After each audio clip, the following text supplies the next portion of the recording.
Hello and welcome to Sports Fan Entertainment's 32 teams, 32 days, and today we are talking about the New Orleans Saints as a part of my 2017-18 season previews for each and every team in the NFL. And man, the Saints are stuck in mediocrity. They've been so for the past 2 years. Can they finally break out? We're going to discuss it today. Look at the Saints' strengths, weaknesses, look at their schedule, give you some bold predictions for this team, give you a fantasy outlook for this team, and end this video with a win-loss prediction for the New Orleans Saints. Remember to head over to sportsfanentertainment.com for the article previewing the Saints. It'll be written by an author that is not me, so that way you'll have a different perspective. So we're talking Saints today. We're talking Saints strengths. First, let's start with the quarterback position, of course. Drew Brees. Man, this guy's an absolute beast. Despite him getting older, this guy is absolutely phenomenal.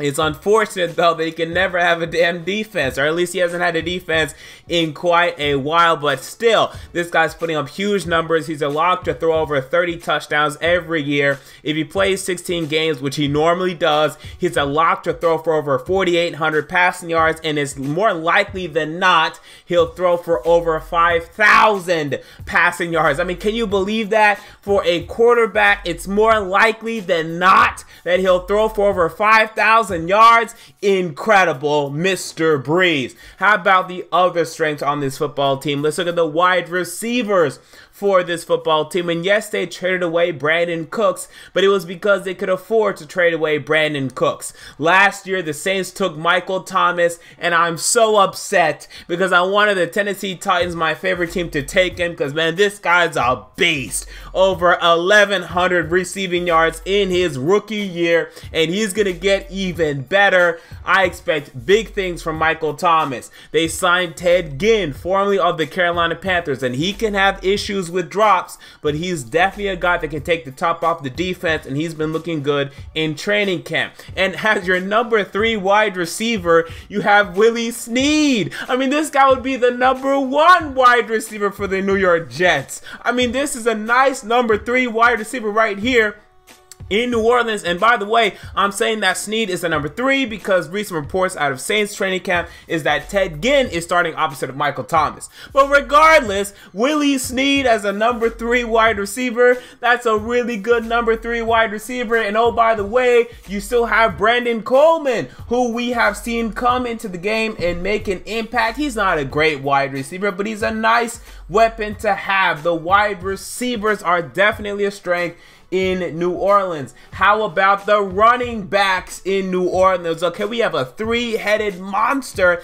at the running back position. Now, the question for me is, are any of these guys elite? Probably not anymore. Let's start with Adrian Peterson. Now, obviously, he's probably the best running back of this generation, and let's define this generation as the past, let's say, 10 years. Okay, he's definitely the best running back for the past 10 years, without a doubt, Hall of Famer.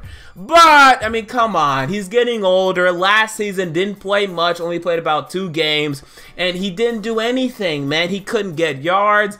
I mean, I think he's going to bounce back somewhat, but we can't really expect elite numbers or production from Adrian Peterson at this point. We just can't do it. But we have other guys with him. We do have Mark Ingram, who was returning after a really good year last year, but still the Saints wanted to upgrade their running back position. But Ingram played well last year, man. And how about this? The Saints drafted Alvin Kamara in the 2017 NFL draft. They took him in either the 2nd or the 3rd round. Can't remember which round exactly now, but this guy was a really good running back for Tennessee. Didn't play much for them, but you saw nice potential out of him, and already in the preseason you're seeing Alvin Kamara making plays. This guy's going to be a huge impact player even in year 1. I expect big things from Alvin Kamara down the road, but even in year 1 I think he's going to make an impact for this football team. So we have strengths, we have offense. Okay, weaknesses, we're going to have defense. Okay, let's start with the linebackers in New Orleans as weaknesses for this football team, without a doubt. Okay, now they signed Manti and AJ Klein, and apparently these guys may start. I mean, come on, guys. These were backup linebackers in this league. AJ Klein backing up for the Carolina Panthers. Manti started initially for the Chargers, but ended up being a backup for them. This is not inspiring confidence out of me. Stephon Anthony in this unit. He's been an underachiever. Last year, barely played. Now, the new linebackers coach in New Orleans is saying, oh, we like Anthony. Maybe this guy's going to do something this year. I have to see to believe it, because last year was just such a disappointment for Stephon Anthony. They drafted Alex Anzalone this year out of Florida in the 3rd round. I'm intrigued by this guy, but he's a 3rd round rookie linebacker. Will he make a huge impact? Probably not. You're getting Haoli Kikaha back in this linebacker core, but he missed all of last season. What will his impact be this season? We have to see this. There are so many questions with this linebacker core in New Orleans. Honestly, it might be the worst in the league. And it was the same story last year, man. This linebacking unit and the Dolphins linebacking unit is really bad right now. It's bad. Okay, it's so bad, people. We look at the defensive line. Okay, we love Cameron Jordan. Okay, we know that he's good. That's great.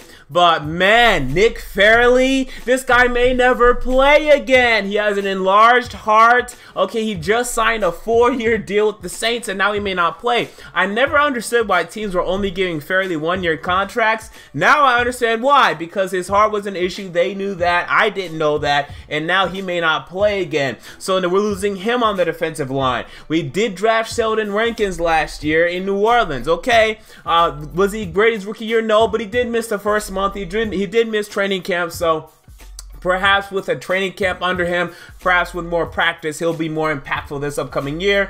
His rookie season was all right. He got about 4 sacks, which is good for an interior rusher. I need to see a little bit more, though, against the run.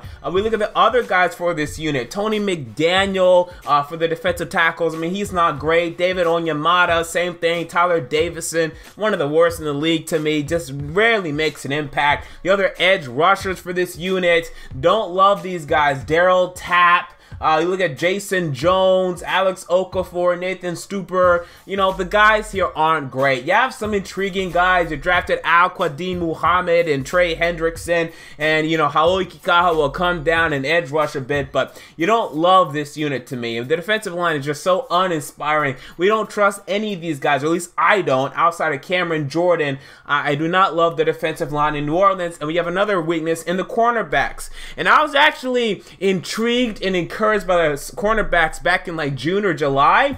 But now I'm becoming more and more shaky as Delvin Breaux. Man, this guy, I don't think he's going to be playing for New Orleans this year, man. Apparently, he's on the trading block. He can't stay healthy. He's missed about 60% of the New Orleans Saints training camp practices. This is a problem. He missed all of last year pretty much. He was always banged up last year. It was a disaster for Delvin Breaux last year. I think he's done. Marshawn Lattimore, whom you drafted in this year's draft. I love the draft pick, but right now he hasn't practiced for the last 2 weeks in training camp. PJ Williams, we have him. But who else do we have? And even Williams can't stay healthy. This cornerback unit, I mean, you're encouraged by the youth in Lattimore and Mr. PJ Williams, but man, the injuries are here. It's bad right now. They got first aid kicks all over the locker room. So we look at the positions that are neither strengths nor weaknesses. To me, the safeties actually could end up being pretty good. Okay, so you have Kenny Vaccaro, whom we like. Okay, he's versatile. Okay, play strong safety, can come down, play cornerback, plays in the box a bit. We like him a lot. Okay, you drafted Marcus Williams this year out of Utah in the 2nd round. I like this guy. Okay, you still have Von Bell, who you drafted last year. This guy was okay in his rookie year.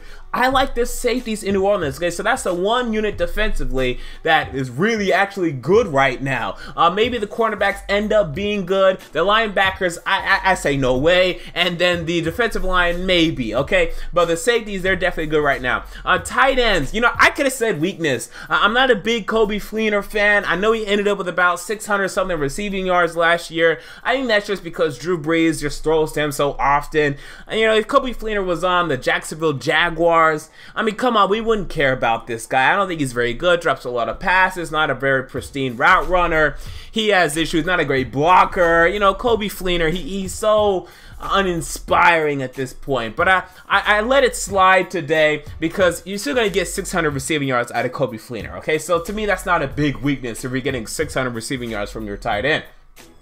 Offensive line. It could end up being a strength, but right now there's some questions here, okay? So currently, you have your left tackle, Teron Armstead, who may not play until October. So Ryan Ramczyk, your first round pick, 31st pick overall, or 32nd, I believe, actually. He's going to come in. He's going to play left tackle initially, okay? Then he's going to move somewhere, maybe to the bench after that. Maybe he's going to move to right tackle. I don't know where he's going to go after that when Armstead comes back, but whatever.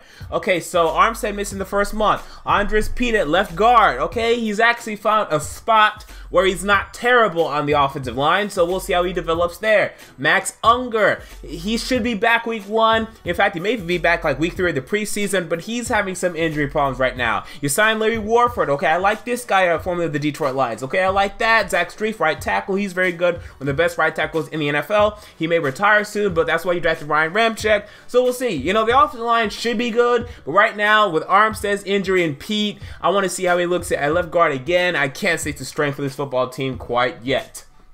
So we move on to my fantasy outlook for this football team for the New Orleans Saints.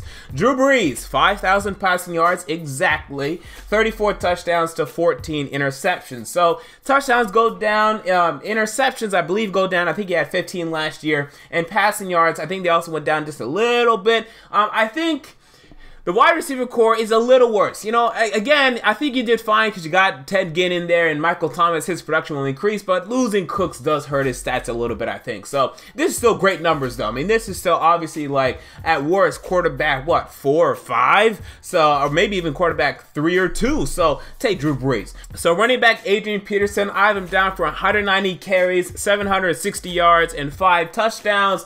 A pretty safe prediction, no 1,000 yards for Adrian Peterson because you still have Ingram, you still have Kamara, and maybe Peterson's just done and he won't even end up starting by mid-season. Maybe they just trust Kamara or Ingram again. We'll see. But I don't know. I'm not drafting Peterson unless if it's like past round 8, which he normally doesn't even make it past. So, you know, do whatever you want with Peterson. I'm probably going to shy away. But Michael Thomas, oh my God, I'm expecting huge things from Michael Thomas, okay? 100 catches, 1,300 receiving yards, and 11 touchdowns, huge. Okay, I'm expecting big things from Mr. Michael Thomas. Again, I wish he was on my favorite team, Michael freaking Thomas. Man, this guy's incredible. Last year, caught 92 of 122 targets. Wow. Okay, look at some bold predictions for this football team. And again, we're going to talk about Michael Thomas, as I believe he makes the Pro Bowl, and I believe he solidifies himself as a top 10 wide receiver in the NFL, Michael Thomas, and maybe even get in the top 5 conversation. Now, that's a very difficult conversation to get yourself into right now because we got Antonio Brown, Julio Jones, Odell Beckham, AJ Green, Mike Evans, and Jordy Nelson, all battling for that positioning. But top 10, I think he solidifies himself there. Really like Michael Thomas. Number 2, bold prediction, Alvin Kamara impresses in his rookie year. Okay, he's going to come in, he's going to do a lot of things that you like, and he's going to earn the 2018 starting job. So I don't think he's going to start this year, but I think after this year, you're going to say, yeah, we're starting Alvin Kamara next year. Let's see what this guy can do. And then bold prediction number 3, Saints fans won't like this. Saints start 0-3 yet again. For the past 2 seasons, the Saints have started 0-3, and I see yet another 0-3 start as you look at the New Orleans Saints schedule this year, and it's a very tough start for this team. They go to Minnesota week 1, they host the New England Patriots in week 2, and they go to Carolina in week 3 where they really struggle. I'm not sure the last time they won in Carolina. So I see another 0-3 start for the New Orleans Saints. This is going to be the 3rd straight year, and it's going to be, I believe, the 4th straight year they started 0-2. And so we look at the schedule for the New Orleans Saints. Yet again, you guys are in the NFC South. And the thing that I am saying for the NFC South for each and every team is I'm going to predict a split for every team. And I'm going to be wrong on this. But I think this is the safest thing to do because the teams are very close to me right now. So I think you split with the Panthers, split with the Falcons, and split with the Bucks. This is the safest thing to me. This is what I'm doing. Look at the other divisions, okay, in the NFC who you guys go up against. You guys also go up against the NFC North. Okay, now what I like about this is you host the Bears. That's an easy W. And last year for the Saints, there weren't easy W's like this. This is going to be really welcome for you. So you're going to beat the Bears to me. You guys also host the Detroit Lions, who for some reason own you lately. Like last year, they beat y'all 28-13 in New Orleans. Y'all couldn't score more than 13 in New Orleans. I got to have Detroit beating you again. They've beaten you for like the past number of years now. It looks like their trend's going to continue. Maybe Stafford just owns your defense for some reason. I don't get it. You guys should beat them to me on paper, but you don't. So I have to go with historical precedents today. But you guys travel to Minnesota and travel to Green Bay, and these are losses to me. You'll compete in both. In fact, you may beat Minnesota, but I just can't see right now. Minnesota's healthy right now. Heading into week 1, the defense will be strong. I don't think you can get it done. And then Green Bay's tough. It'll be high scoring, but to me, you lose that matchup. Look at the other divisions you guys go up against. You guys also go up against the AFC East, where you will have success. So you travel to Miami and you travel to Buffalo. Now, to me, you're better than Miami and Buffalo, but you could trip up. Okay, the Saints have been known to lose some games on the road. But with that said, man, I think you're just better. You know, the Bills, you know, sometimes teams go to the Bills and Buffalo and they lose, but I think y'all are just better than both of these teams. I know the Dolphins made the playoffs last year. They're going to regress. Trust me on this, especially with Jay Cutler at the helm. I think y'all beat both teams there, both of them. You host New England, and I think you guys could beat New England, man. I think you could. I can't predict it, obviously, but I think it's going to be close, and it's going to be high scoring, but I must pick New England. And you guys host the Jets. Again, an easy W. What I like about the Saints schedule is there are 2 easy W's, like 100% W's, in hosting the Jets and hosting the Bears. Wow, that's nice to have. Okay, and you guys also go up against the teams that finished concurrently with you in the NFC. This means that you host the Redskins in week 11, and you travel to LA and face them in week 12. Now, the Redskins one's going to be tough. Okay, it's going to be high scoring, but you guys have the home edge, so I'll pick y'all there. But it's going to be similar to like that Raiders matchup. Raiders week 1 last year, where it's just really high scoring and a 2-point conversion may determine it all. So I'm going to go with y'all, but that was going to be 50-50. And then at LA, again, y'all could trip up, but I think y'all are just better than LA. So I'm going to pick y'all to win that one, but it's still conservative. If Jared Goff is actually decent, then he's going to throw all over y'all, as will anyone. So I'm looking out for this one, but I'm saying a win here for the New Orleans Saints. So look at my win-loss predictions for this football team. First of all, let me give you some history. 2 years ago, I picked the Saints to go 9-7 and then went 7-9. Last year, I picked the Saints to go 8-8 and then went 7-9. Okay, so despite the obvious truth in front of my face that the Saints will go 7-9, for some reason I picked them to go something different. Okay, best case scenario, I see 10-6. I can't see 11-5 because although the Falcons did go 11-5 last year with a really good offense and a pretty bad defense, their defense was still better than y'all's. Okay, they still had a defensive rookie of the year candidate in Deion Jones. They still had Desmond Trufant for most of the year, one of the better cornerbacks in the league. They still have Vic Beasley, who's set the league leading stat in sacks. Okay, they still have those big time defensive players making plays. Y'all ain't got that. Okay, Cameron Jordan's very good, but he ain't gonna lead the lead in sacks. Marshawn Lattimore may play, but will he be good as Trufant was last year? Probably not. Are you gonna have a Deion Jones linebacker? No. Okay, so best case scenario is 10-6. That's the best case scenario. Worst case scenario, 6-10, because already, again, I see 2 absolute wins on this schedule. And this is something I can't say for most teams. And again, you normally win some games in your division, at least 2 games in your division, and you should win at least 2 games elsewhere. Again, Miami, Buffalo, you host Washington. There are wins on this schedule. Now, my prediction, okay, and I really wanted to pick something different because, man, the Saints can't keep doing this, right? But I got 7-9, man. I just got to go with the historical precedents at this point, man. I've tried for the past 2 years, Saints fans. I've tried. But already in training camp and preseason, man, there's an injury dark cloud over this team. They got too much uncertainty here and there at the cornerback position right now with Delvin Breaux and Marshawn Lattimore, and there are too many issues here, man. I see 7-9 again. They could go 8-8. They could go 9-7, but I can't make the same mistake. Okay, I just can't do it for the 3rd straight year. I have the Saints going 7-9 for the 3rd straight year. So there you go. Those are my thoughts on the New Orleans Saints. With your thoughts, comment down below. I want to know. If you enjoyed the video, make sure to like, comment, and most importantly, to subscribe. And until next time, this has been MJ of Sports Fan Entertainment, and I'm out. See you all later.